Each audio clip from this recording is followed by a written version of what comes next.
have a serious grievance with you, and you need to listen, and listen good. Can you please explain to me why?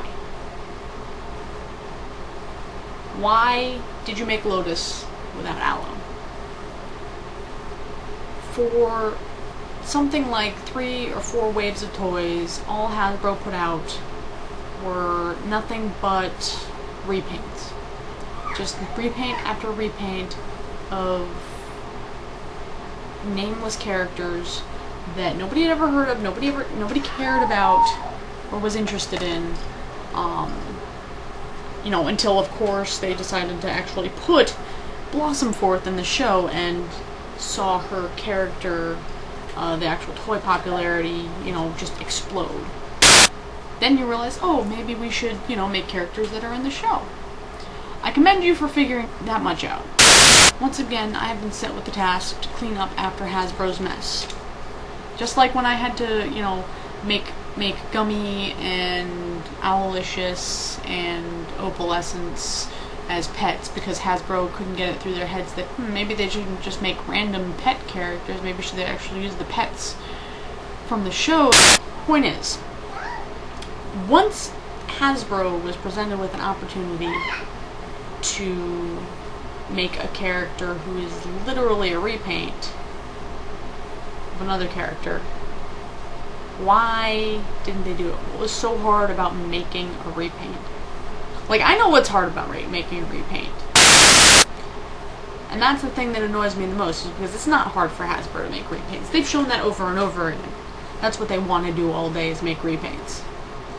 And the one time that they have an opportunity to make a real simple repaint, they don't even have to mix new colors. They can use the same ones over and over again, just reverse them. They don't do it. Like, this blows my mind. Because I'm so sick and tired of mopping up after Hasbro's Drool Fest. Another minor grievance. Do you see a cutie mark on there? I don't see a cutie mark on there.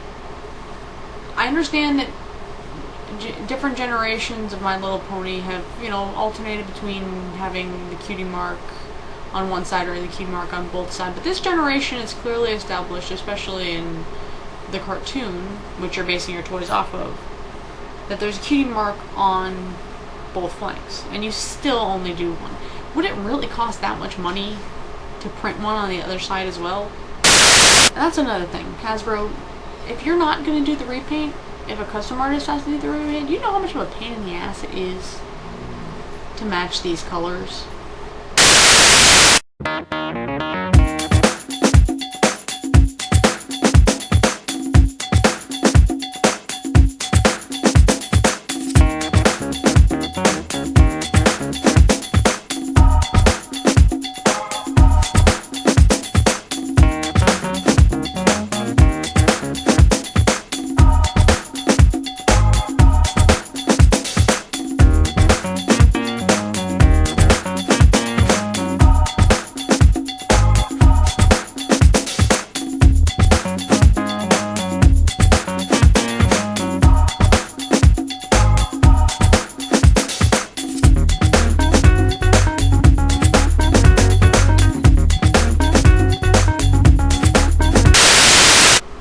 At a certain point, you just have to say, fuck it.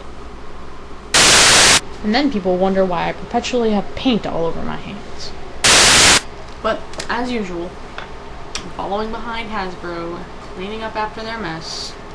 And at BronyCon, I did get a commission for an aloe to go with somebody's Lotus. So I did make aloe, and in fact I made 7 of them. So there's going to be 6 others going up on eBay later on to go as part of the set.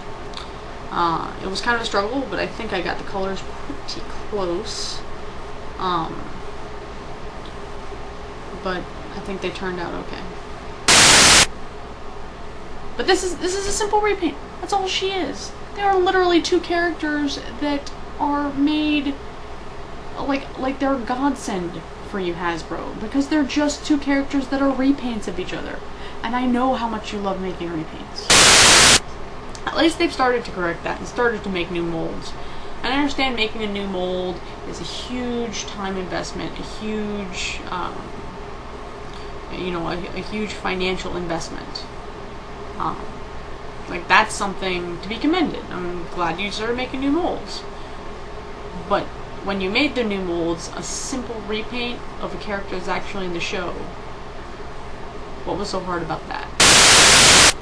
The point is, once again, I came up and fixed all of Hasbro's problems, including the cutie mark missing on the other side, which I always do. All I ask, Hasbro, please stop making my job hard. Please stop making me have to come and mop up after you. Please. This is not hard for you to do.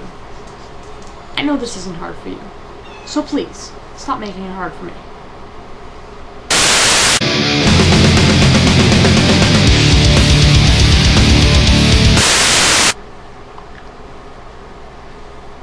At least maybe, there's some hope at some time in the future they'll figure this out and put out a blind bag set with aloe in it as well. But I'm not holding my breath.